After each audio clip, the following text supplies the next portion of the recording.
Om Sadashivasamarambham Shankaracharya Madhyamam Asmadacharya Paryantam Vande Guru Paramparam. Om Sahana Vavatu Sahanau Bhunaktu Saha Viryam Karavavahai Tejasvinavadhitamastu ma vidvishavahai. Om Shanti Shanti Shanti. So Premji, there is no specific topic today, so we thought we keep it open with any Q&A, and then Shankarji can, take his time to answer the questions. My question was, there are multiple levels of reality. At the paramarthical level, we have Brahman and Atman. Then we have Vyavaharic level, Jiva, Jagat, and Ishwar. And then I'm saying at a lower level, the cycle of birth and death. That how the Sukshma Sharira of the Jiva leaves after death and travels and inhabits a body which is appropriate for that person, and how he goes on, and then either he takes another cycle or he gets. So how we connect all the three, the upper, middle, and the lower, or these are just prototype of examples that are given so we can understand. Yeah, see, we have to talk about different orders of reality, because we cannot deny the perception of the duality in the transactional world. So whatever objective world we are encountering as a subject, in fact, that seems to be very real to start with, unless we do some analysis. That is what we call avichara siddha, correct? So normal people, they are not analyzing all these things too much. So whatever is presented by your sense organs, one takes that as the reality. So although the pratyaksha pramana itself cannot be taken as really a means of knowledge to establish the reality of anything. Pratyaksha pramana is reporting to you the objective world and the different qualities and objects which are there. But it is not really a valid means of knowledge to say whether all that is being seen is real or not. But we cannot deny the fact that it is being seen. Okay, appearances are there. Whether it is only an appearance or whether some reality is there, or if a reality is there, what is the reality? All these things have to be analyzed, and then we have to arrive at a conclusion. And the analysis also has to take place based on a valid means of knowledge.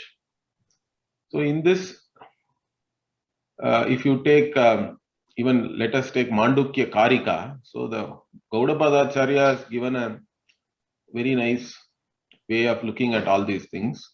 So initially there is an Agama Prakaranam. Okay.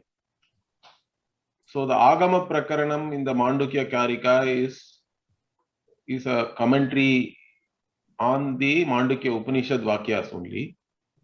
The Mandukya Upanishad itself is very small, but then Gaudapadacharya has written the verses as commentary on that. So based on that, what is the reality that is discussed, particularly with reference to the experiences we are having, because the subject-object duality is present in the waking state. The subject-object duality is there in dream state, but there is no subject-object duality in deep sleep. That is absent. So whenever we talk about the reality of anything, first we should have a certain definition of what is real, what is unreal. Some people think just because you perceive something, it is real, correct? Now that definition will not hold good, Because even though we perceive the dream world, after getting up, nobody says it is real. In fact, some people can argue like that. Shankaracharya even first establishes using logic, saying that in dream world you go to some distant place and all that, which is not even possible in the time in which you are sleeping. Or you saw some object which is so big that it cannot really fit into your whatever head or like this and all. He actually gives some arguments to even say that whatever you saw in the dream is not really true. Because some people may even contend that whatever you see in the dream also is really true. But in general, we are able to accept whatever was seen in the dream is not real. It is all only a projection of your mind, let us say. So the Dvaitin in fact gives an argument saying that Dvaitam Satyam. Okay, and what is the hetu or the reason for that? Drishyatvat, because it is seen. We are seeing it, we are knowing it through our sense organs that there are many objects and I am there as a subject separate from all these objects. So it has to be true. So this is a simple argument. In fact, even the Nayayikas and all, they go along with whatever is perceptible to everybody in the world. Correct? Even modern scientists are like that. They just go by the criteria that, in fact, for them, everything should be objective. Correct? So when you are talking about an objective scientific knowledge and all that, of course, the subject-object division is taken for granted, or even many objects are there. Those are all actually implicitly taken for granted. So most of the people go by the dictum, or they have just taken for granted that whatever we are seeing, it's all true. But then if we really analyze that, the Advaitin in fact gives a very interesting inference. He says, Dvaitam mithya. Okay, Dvaitam is not Satyam. Why? He gives the same reason. He says Drishyatvat, because it is seen. And how can you say that? Swapnavat, like even the Swapna, because in Swapna also there is subject-object division, there is a whole space-time reality, everything is there. And it looks real also while you are perceiving it, but in fact it is not real. It is accepted as unreal by everybody. So similarly, there is no difference between that and this waking world. Like this, the argument is presented. But of course, those are all, we can only take it as, even those who accept the Swapna as a unreal cognition, they will not readily accept the waking as unreal. Okay. So basically, Shruti also has to come and tell us that.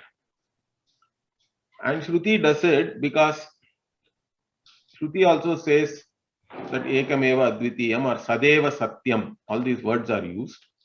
And Brahmana only is called as Satyam Jnanam Anantam. Now, when you have all these things, and Neti and all that, negation also is there explicitly, or Etra Dvaitam Iva Pashyati, and Dvaita Ninda also is there. Dvaita Dhi Bhayam Bhavati. Like this, there are many statements in the Shruti which is talking about the Dvaita as though it is there. Okay. And also our definition of Satyam, I was actually talking about it. How do we even define what is Satyam?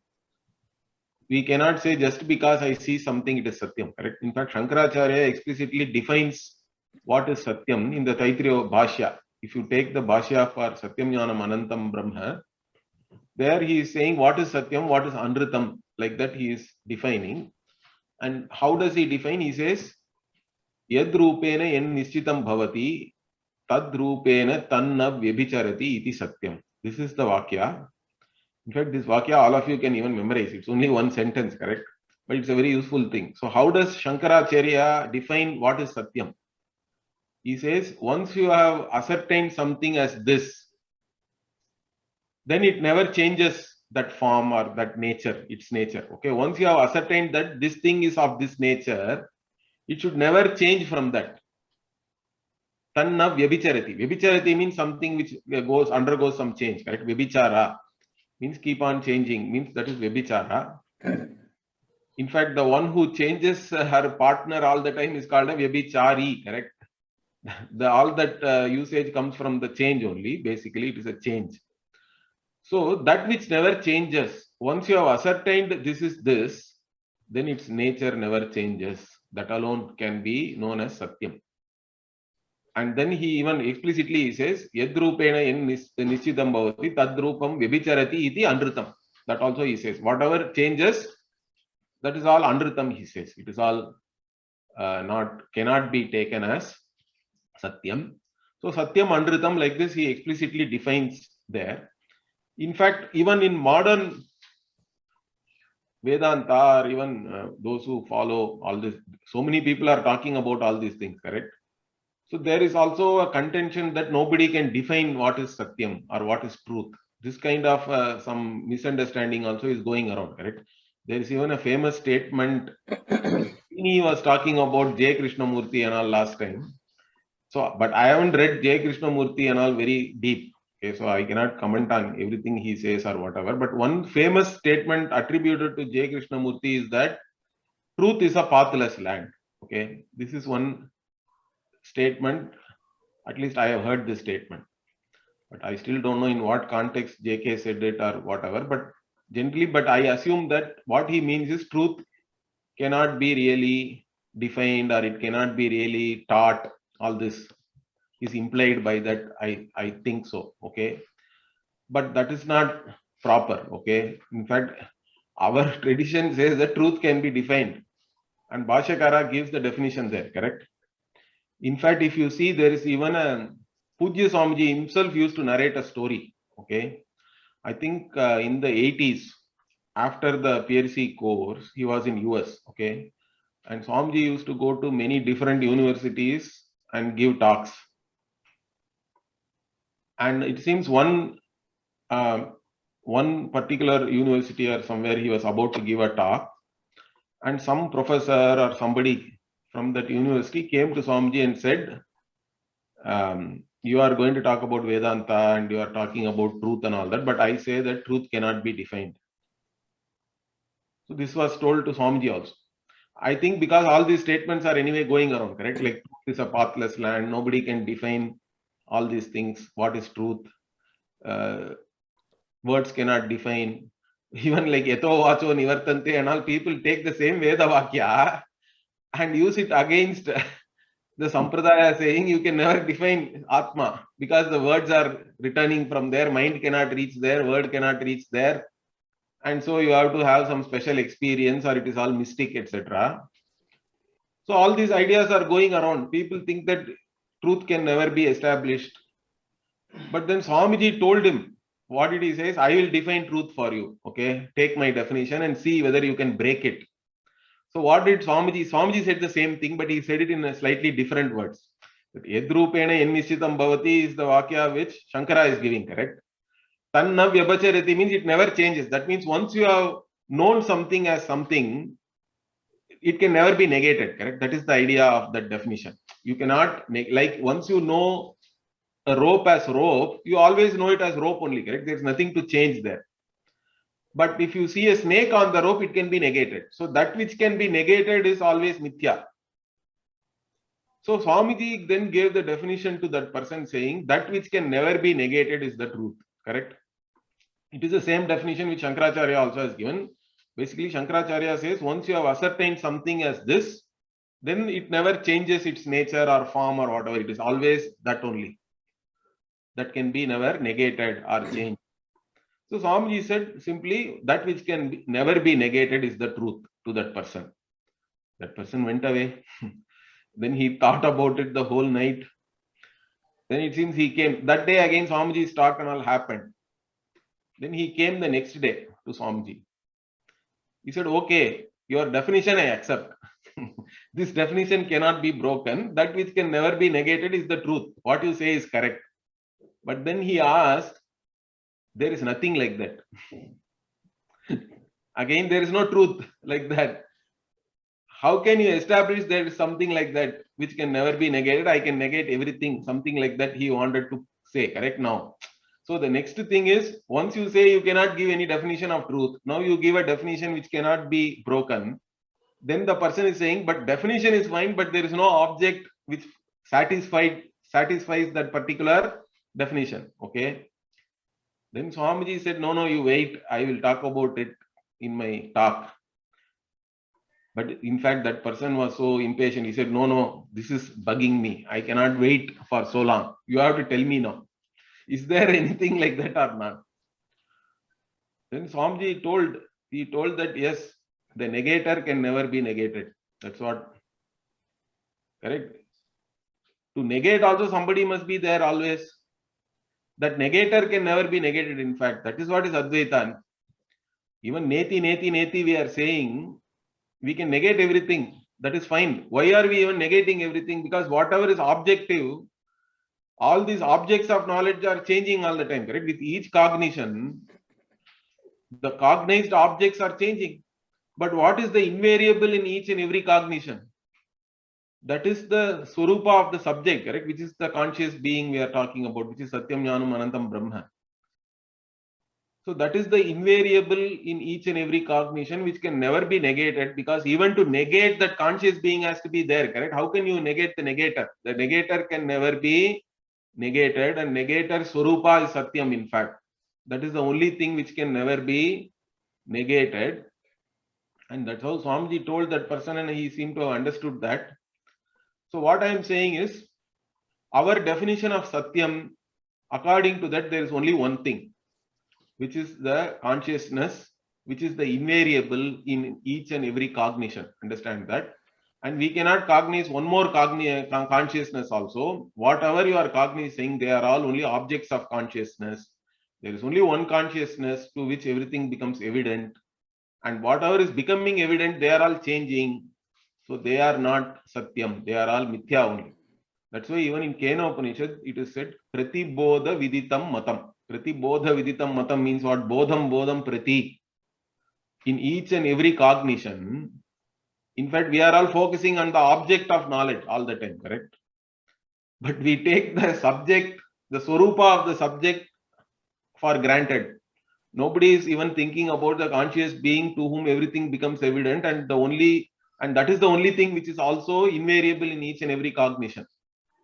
So the invariable in each and every cognition, into which every cognition even resolves into, or even when there is no cognition also, that consciousness is always there, correct? Even to know that nothing has been cognized. So that consciousness alone is Satyam, because that alone is remaining as it is. Its nature never changes, because that is why it is called Alupta Drika and all. The consciousness itself, its sight never stops. The Brihadaranyaka says, Drishtahe Drashtaram Viparilopo na Vidyate. Drishtahe Drashtaram means the seer of the sight, it says. Not only seer of the sight, it says hearer of the hearing. Like that, for each sense perception also it talks about like that. But the most famous quoted Vakya is Drishtahe Drashtaram. The seer of the sight. For that, there is no Viparilopa, means what? There is no stopping, or it never ceases, it never stops, because its nature is always this consciousness alone. The consciousness is always of the same nature, it never changes. Whether there is something to be known or not, it is always of the same nature. If something becomes evident, then the subject-object duality is there. But whatever is becoming evident, or even the status of being a subject also comes and goes. Those things are all actually only Mithya, we have to say, because it doesn't fulfill our own definition of what is Satyam. So from that standpoint, we do say that there is Satyam, there is Mithya. Largely, there are only two categories, because from the standpoint of what is perceived, okay, we have to talk about these two things. But then we also have an artificial category called Tucham, which is like we call like totally non-existent and all that, correct? So in the totally non-existent means it is not even available for cognition. And even that we have to define using unholy compounds like Vandhyaputra and all that. But that is not really a very relevant thing. But within the Mithya also, there are two types of mithya are there. So one we call vyavaharika, another we call pratibhasikam. Because the pratibhasikam is a totally subjective appearance, like one seeing a snake on the rope, correct? So the main thing in pratibhasikam is, as soon as your ignorance is gone, the appearance also goes away. Because it's a totally subjective experience for which only your own ignorance alone is the material there. Okay. But the same cannot be said about the worldly appearance, because the worldly appearance is based on the Ishvara Upadhi, we have to say. Okay, that's where the Ishvara comes into the picture. So there also there is a avidya is there. The fact that you are taking all these things as real is avidya. Now with jnanam that avidya goes away. But even if that ignorance is gone, even then the appearance need not go away immediately, because it is sustained by the Ishvara Upadhi. It will be there for some time, or till whatever, till the prarabdha karma ends. The world appearance can be there, but since it's only an appearance, whether it appears or not doesn't really matter. Correct? It's all the same mithya only. So the pratibhasika, vyavaharika difference and all is we can give based on whether it's an objective appearance or subjective appearance and all that. But all of them are part of mithya only. So the satyam and mithya is what we have to understand. And within mithya, names, forms, function also is included. Sometimes people think because something is having a certain function, correct? That means it has to be real. But even that we don't accept. So if you take Brihadaranyaka, Nama Rupam Karma, like that explicitly the Upanishad says. It's not just Nama Rupa alone, but the karma or the activities which you can do with that name and form also. All of them are part of the same worldly appearance only. So if you take a pot is not only a name and form, but it has a function where it can hold water, correct? If you break the pot, the clay itself in another form cannot hold the water. So the function also goes along with the name and form, which is fine. But even while the name, form, function and all we talk about, there is no reality to all those things independently, because the substance is clay alone. Whenever you touch it is the clay. Whenever you weigh it is the clay. Clay, and without clay there cannot be any part, the clay part at least. But clay can be there independently of being that name, form and all that. So that's what we are talking about. Of course, clay and pot and all, again, some people have some weird doubts like, but clay itself can be then reduced to other things. That is fine. In this analogy, we are only trying to show that whatever is, whatever survives the appearance of the effect and sustenance of the effect and the whatever destruction of the effect is the cause. And cause is more permanent, or it is satyam relative to the effect. But extending that, this entire srishti is only a karya, correct, for us. Brahman alone is the karana, and that is supported also by most of the people who, even the scientists nowadays understand that. They are all talking about some singularity and all that before Big Bang, correct? Even the word singularity is very close to what our Vedanta is saying. It's all ekameva advitiyam. These people call it as singularity, which is very good, I think, which is very near. And I also think most modern scientists understand the mithyatvam of the world. That is because for them also, there are only three real particles, they say now. There is some up quark, down quark, and electrons. These are the three things really. Everything else and all, of course, they talk about some more fundamental particles and all that. But even with all that, only a few things is now making up this entire world, correct? That is a great maya.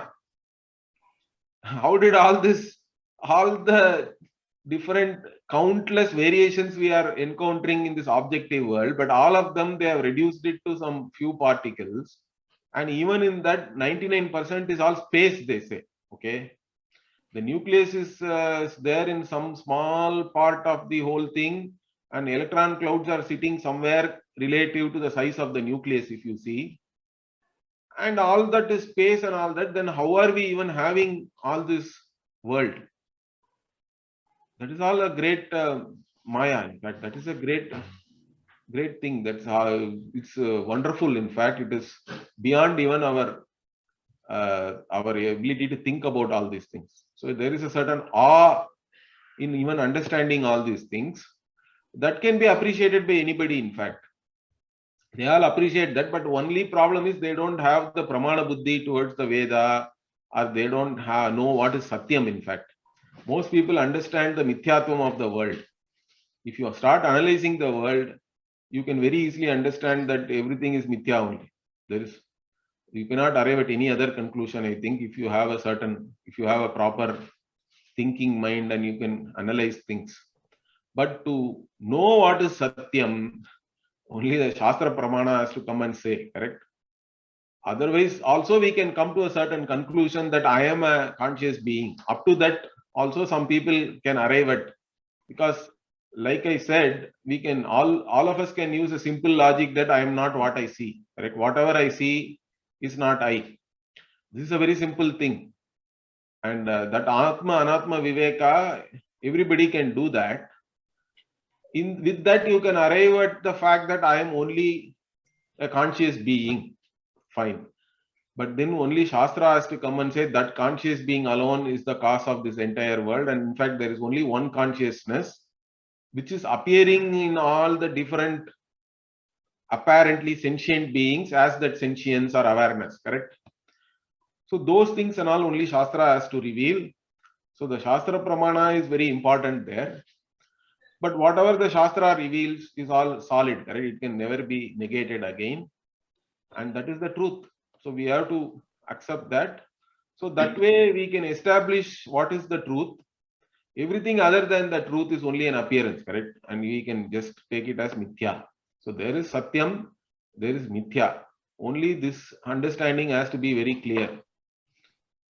And I think, and there is no problem in all that. Once you understand, mithya is an appearance, that's it. Okay. Okay. Some people think mithya is non-existent, but that's wrong. Mithya is a myth. You cannot say, yeah, you cannot say it is a non-existent in the term like we say, correct, like tucham. It's not correct. See, Advaita means we are not denying the appearance of duality. Understand that. Otherwise, we can, there is no even, see, we are denying the truth of the appearance, correct? Yeah. There is a difference in that. We are not denying the fact that you are seeing something that nobody can deny, in fact. The very teaching is taking place in duality, correct? So finally, even our Gaudapadacharya says, even the Vyavahara, correct? We have a certain Vyavahara. There is a, we say that if you take all these things, that he says, Nanirodho, Nachotpattihi and all that. Okay? Even all this Vyavahara of having this bandha and moksha and all we say, correct? Yeah. All of that is only in Mithya Prapancha. We have to agree that finally. Even the cycle of birth and death and Yeah. Everything is, there is no real birth or real death, correct? What is being born? First analyze that, no? You say, I am born, but I, as consciousness, cannot have any birth. Body is born. When the body is born, of course, when we say body, again, it includes both the Stula, Sukshma, Karana, Sharira and all that, correct? All this, basically the Stula Sharira is born, the Sukshma Sharira again gets attached to that, and the Sukshma Sharira has a certain ability to manifest consciousness, and that is taken as some kind of a conscious being, embodied conscious being, and all the problems are there. So what we are essentially saying is that is all only an appearance. Okay. The subject object itself is only an appearance in this one reality. So that is what is the teaching here. So that Gaudapada also makes that very clear.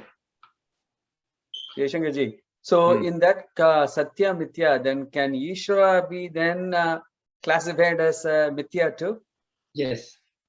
Yeah, no, that is a very, that question how we answer is, Ishvara is not Mithya, okay?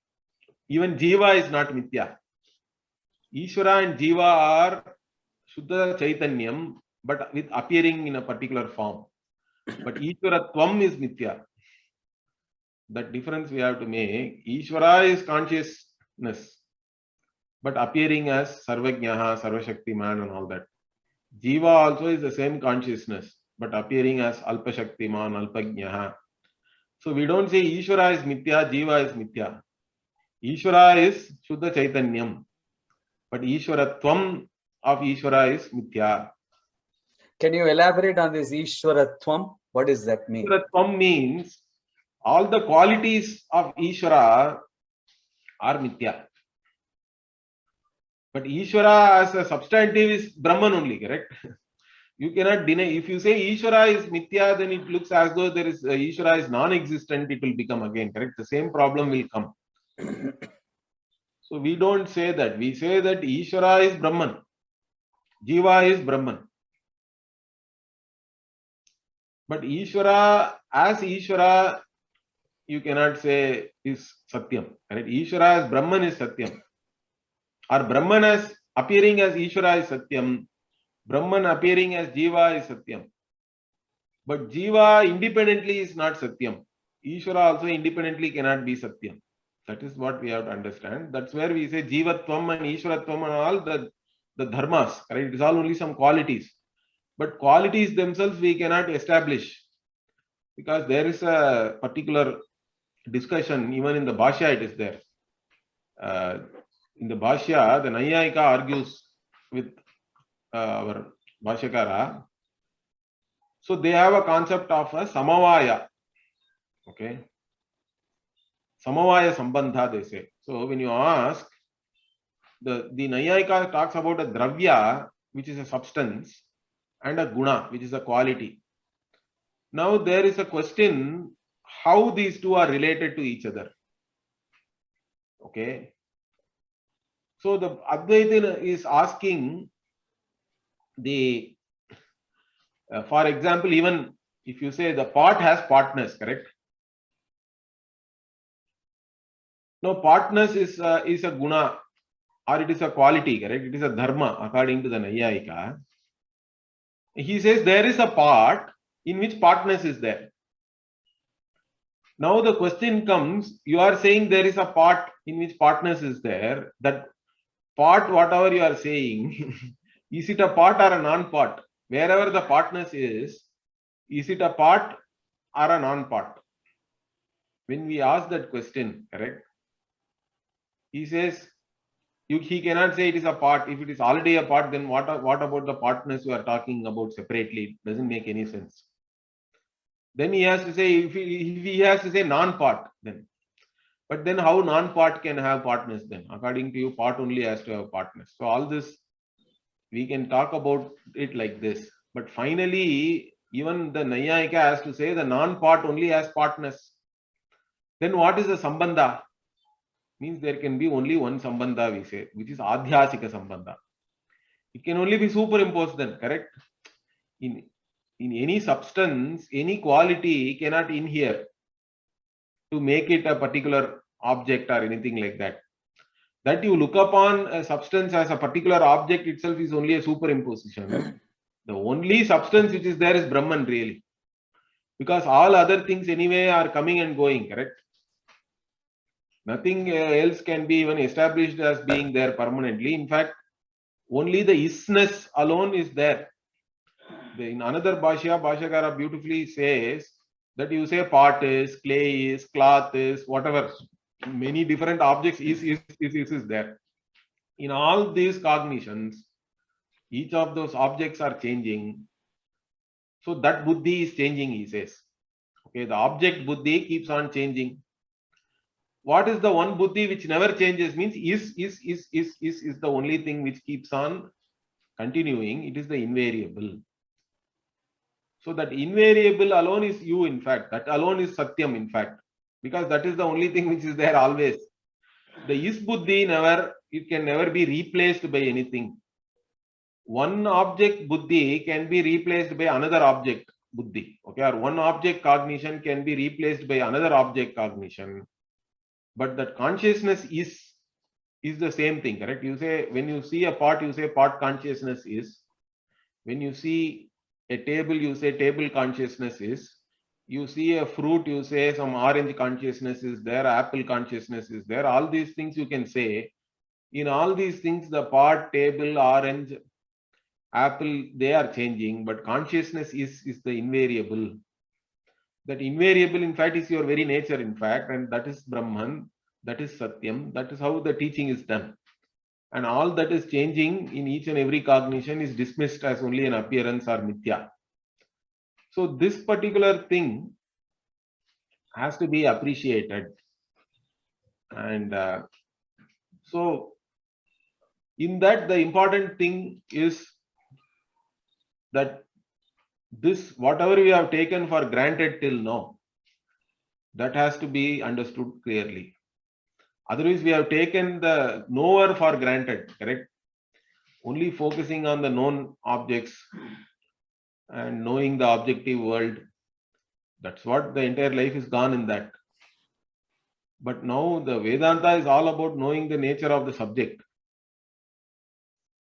And for that, anyway, we have to deny all these things. So the subject, the very nature of the subject has to be revealed first by separating it out from the objects. Because there is a confusion. The subject is being identified with the object and all that, and then all the problems are there. First we separate it out, and later on showing that all objects are anyway mithya, and the very nature of the subject alone is Satyam, and that is the only invariable, and that is the basis for both subject object also, because there is no subject without the object being there. So the subject object also is a mutually dependent reality. Any mutually dependent reality requires an independent reality to support it, correct? This also comes in the Brihadaranyaka Upanishad. There is a separate chapter or a Brahmana called Madhu Brahmana. So there is a Madhu Vidya is there in the Brihadaranyaka, where the entire world is shown to be mutually dependent. And then the teaching is that anything mutually dependent cannot be there by itself. There has to be an independent reality which has to support the mutual dependence. And that reality is Brahman, that is the Atman, that is not really separate from you. That is the only reality, in fact, because whatever is mutually dependent automatically becomes mithya. So this way, many different ways, the same thing is taught. Okay. But finally, you have to understand Satyam Mithya. Mithya is all the appearances are mithya only. And there is only one Satya Vastu, which is the basis for all this appearance. So why then introduce the word Ishvara? Why can't we just... Because the Brahman has to be presented as Jagat Karma. Otherwise, how will you establish everything is mithya? Then you cannot say world has come from some other thing, correct? See, unless we present Brahman as Jagat Karanam, then the world will not become a Karya. See, already there are people who argue like that, correct? There Jains are there. Even Purva-Mimamsakas say that the world is as it is. It's not even a Karya. World is not a creation, if you say. Essentially, you have established Dvaita, correct? Because world is not a creation. There is no creator required then. World is always like this. And within that, the Dvaita Prapancha is there. That has to be then accepted as it is. Correct? So the Veda has to come and first say this entire world has one cause, which is Brahman. And when you look upon Brahman as the Jagat Karanam, it is called Ishvara, correct? That is also, you are looking at Brahman from the standpoint of the world. That is Ishvara. And that Ishvara is Brahman. Jagat Karanam Brahma is, or Jagat Karanam is Ishvara, and that Ishvara is not separate from Brahman, correct? Brahman is Ishvara. When you look at the Brahman from the standpoint of this world. But by doing that, what happens? Brahman now becomes the cause of everything. Means the effect, the Karya now becomes Mithya. Again, same Satyam Mithya only. To teach that only, we have to say that Brahman is Ishvara. Once the world becomes Mithya, the Ishvaratvam of Brahman also becomes Mithya. Is that clear? Brahman alone is there then. That is Satyam. So unless we talk about Ishvara, we cannot establish Advaita. This I already told even when we had the discussion about Ishvara, correct? That's why Vyasa also gives the sutras Janmadhyasya Yataha. When Brahman has been introduced in the first Brahma Sutra, and then what is the Brahma Lakshanam means? Brahma Lakshanam is given as Jagat Karanam only, always. So that you can account for the world, and by making the world into a Karya, the entire world becomes Mithya, and then you understand Brahman as it is. So that is the that has to be done. Otherwise, you cannot just talk about Advaita without accounting for the world. Correct? You know, Puja Swami used to tell us a story. There was a man, old man, who died, and he had 3 sons. You know that. And he said the oldest son should get half the property, second one should get 1/3 the property, and the third should get 1/6 property. And they could do it, except there were 17 cows. Correct. And they were fighting how to do that. So a wise man comes, so he brings his own cow, correct? He brought his own cow and added, made it 18. So the first one gets half, which is 9. The second one gets 1/3, which is 6. 9 plus 15. And third one gets 2, which is 17, and he takes his cow away, back. Same here, we introduce Ishvara and then take it out. Correct. We have to introduce Ishvara. By introducing Ishvara, what happens? The world becomes Mithya, correct? And then the Ishvaratvam also has to be Mithya then. That's what I told you. So we don't say Ishvara is Mithya. We say that Ishvara is Brahman. But Ishvaratvam is Mithya because the world is understood as Mithya, and Ishvara itself is presented as the Jagat Karanam only, correct? So when the Jagat becomes Mithya, the Jagat Karanatvam also will become Mithya automatically. Then Brahman alone is there. Brahman has to be there anyway. Brahman only is presented as Ishvara, correct? To account for the world. So that's what you are saying. That story is very, very valid. This story is said in the Sampradaya. Yeah. Not only Pujya Swamiji, many other people also have told this story. It is a well-known story. Where that is what is Adhyaropa Apavada. For that we use this story. Because deliberately you bring one. Yeah. And then once its work is over, it is taken away. It's gone. Correct? So is it something like the 10th man also, right? The 10th means no, that's different. No. 10th man story is basically to say that there is Ajnanam. That there can be Ajnanam even with reference to oneself, correct? There can be self-ignorance. And also there is a problem. When the seeker becomes the sought, also it is difficult to know it by yourself. So the 10th man story is generally used to show many things, like the relevance of a guru, the relevance of creating a certain context in which words can be used to reveal the truth, all that. But what our Premji, the story, mainly we use it to show this value of Maya. See, that 18th cow is really Maya only, correct? We can even assume that, let us say there are 18 cows and then divide and that's it, done. Like that, Maya as a principle is introduced. With Maya comes Ishvara. And Ishvara becomes Jagat Karanam. And just because Ishvara is Jagat Karanam, the Jagat itself becomes Mithya, and along with that, the Ishvaratvam also is gone, correct? You introduced Maya, and by that you have accounted for everything. And after accounting for everything is also negated. So even the cause is negated. Correct. The status of being a cause is negated. Pardon? The status of being a cause is negated, Yes, because the effect is not real. Okay. There is no real cause. Okay. The cause also is as real as the effect, or we have to say that. Okay. Jagdish, Jyoti, any questions? My other question is that we read so many books like Drishya, Viveka. Murthy, there are so many books we have to read. And why is there a possibility of having a compact textbook of Advaita Vedanta, which could then be explained by Swamiji to us so we know at least See, so many Prakarana Granthas are there like that. yeah. Tattva-bodha wants is a good cheat enough. sheet. See, what I am saying is, once you have a certain clarity, Yeah. even Tattva-bodha is good enough. Tattva-bodha covers all the points. Or right now I am conducting one class on Vedanta Sara. It's all Yeah. fine. As long as different methodologies are used to teach, because the doubts are all, so many are there, correct? Yeah. But once you have a certain clarity in that, the simplest sadhana afterwards, I am telling you, is I always say this to many people, always the Vedanta is about self-transformation.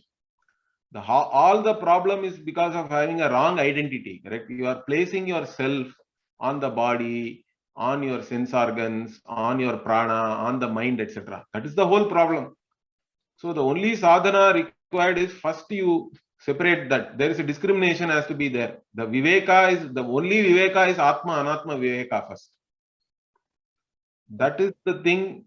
You have to have certain clarity or put in some effort. Afterwards, atma alone is satyam. That becomes obvious. That is also part of the teaching. So then that is where your focus should be. Okay. Otherwise, Advaita itself can be taught in half an hour or 1 hour also, correct? Even one class is enough. Really speaking, it's all the study and all, it's okay, because if you have to keep till the time you have certain clarity and the knowledge has to be always available, correct? That's what we call sahaja. Because see, if I even wake you up at night and ask you who you are going to say, I am so and so and all that, correct? That kind of an identity that I am a human being or I am a particular individual is very natural. But then that itself has to go. Even if I wake you up at night, you have to say, Aham Brahmasmi. Then that is the sahaja. Then we say that you have a certain transformation has happened in you. No, that alone is the main thing. See, after a point, Shastra itself is very simple, I would say. The teaching of the Shastra also, once you have gained a certain knowledge, you don't have to study all the things. In fact, you cannot also. In fact, we are all very poor in one way. The real Panditas and all, they have studied so many texts, they remember lakhs of verses and all that, correct? None of us can match them that way in the scholarly knowledge or in the level or how many books they have studied or different types of arguments and all that. But after a certain level of assimilation and clarity, once you have gained, then some certain simple things you just recollect on a day-to-day basis. That is good enough. You don't have to keep reading different textbooks and all that. Vedanta itself is simple. And even just reading Bhagavad Gita, reading some Upanishad, anyone which is appealing to you, you just hold on to that. Like Kena Upanishad itself is good enough, if you ask me. It's so beautiful. Or you read some Mandukya Upanishad, only seven mantras or something are there, correct? That is enough, I'm telling you. Yeah. So once you have clarity, even I don't remember everything. Whatever I remember because I memorized when I was a younger student. Right now, I don't go about memorizing anything and all that. That's not required also. See, some people have this problem that they want to study everything, right? Even if I'm teaching some text and I'm going slow, they feel that no, I want to finish all the chapters of Bhagavad Gita quickly. I want to study all the Upanishad. I want to study all the Prakarana Granthas. I want to study the Siddhi Grantha. It's endless, correct? If you go on like that, that becomes like some kind of a race then. So we don't even want to be in that race or anything. Till the time you understand clearly, you study whatever is required. Once certain clarity is there, it is all afterwards, it is basically getting established in that clarity, correct? That clear knowledge should now be available to you all the time, naturally. And it should transform you so that you don't feel small or feel disturbed. The jnana phalam has to be there. Once the jnana is there and it is clear, still the jnana phalam or the result of that knowledge may not automatically come because of certain habitual tendencies and all that. Even Bhashyakara accepts that. If you read the Brihadaranyaka Bhashya in 147 and all, he says that prarabdha is prabalam. It has a certain balavat, it has certain strength, and to overcome that some effort is required. Then spend effort on that. That's all. It's not about reading more and more texts. Of course, reading more and more texts also may help you because you are with that teaching, correct? And our human mind has a tendency that it can get bored with the same thing. So for that purpose and all, we can read many different texts. But that should not become a pressure or anything like that. Or you can teach also. That is another, the best thing is to teach. Whatever you have, swadhyaya pravachanabhyam na pramaditavyam, that is the tapas in fact. Swadhyaya pravachanabhyam, in Taittiriya Upanishad, there is a discussion on what is tapas. Okay. And then they said that this swadhyaya pravachana only is tapas really. Taddi tapas, taddi tapaha and all is there. If you go and read in the Sikshavalli. So for a Vedantin, I think you read, you teach. Good. That's it. Thank you. That is the best sadhana. Or you keep listening. In Sureshwara in Aishkarmiya Siddhi, I think he says that repeated Shravanam is itself good enough. That's it. If you don't want to teach or you think you don't have the capability to teach also, it is fine. That's not a big deal. At least Shravanam has to continue there. Repeated Shravanam is Nididhyasanam in fact. That will help. Swamiji used to say, you are the problem and you are the solution. Correct. The problem is centered on I, means solution also you have to find there, correct? Otherwise, people are looking for solution in the world. So for this, he used to tell a story that somebody lost a needle, it seems. Okay. Then he was searching it under a street light. It was dark night. And another guy was passing by. He asked him, what are you doing? What are you searching here? He said, I'm searching for the needle I lost. Okay, he said, I will also join and help you. Okay, before that he said, okay, may I know where did you actually put it? He said, I put it inside my hut. Then, why are you searching it here? You put it somewhere else and you are searching it here. Means he said, no, here only we have light. There is no light. Means that cannot be a criteria for searching somewhere else, correct? Wherever there is the problem, there only you have to find the solution. So if the problem is centered on I, the solution also has to be centered on I. And the problem is the way you perceive yourself. Means that has to be corrected. And that is where the solution also can be.